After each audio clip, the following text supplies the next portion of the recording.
కార్యాచరణ చాలా బలంగా ఉంటుంది. పార్టీకి సంబంధించిన కార్యాచరణ చాలా బలంగా ఉంటుంది. చాలా చాలా చాలా బలంగా ఉంటుంది. ఎందుకంటే నేను ఇంకా నాయకులు తప్పులు కానీ ఎవరైనా సరే నేను ఉపేక్షించను. నేను పబ్లిక్గా చెప్పేస్తాను.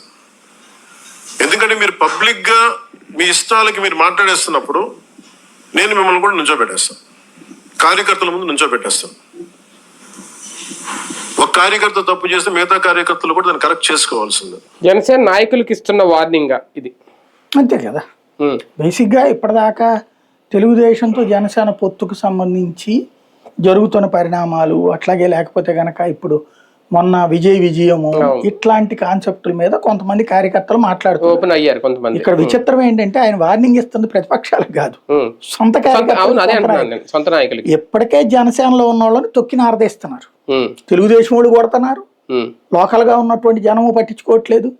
ఆ స్థితికి వచ్చింది. ఇప్పుడు వాళ్ళని ఈయన అవమానిస్తాడట అందరి ముందు నుంచోబెట్టి. అదే చెప్తున్నారు. అది అంటే ఏంటి వ్యవస్థ మీదన.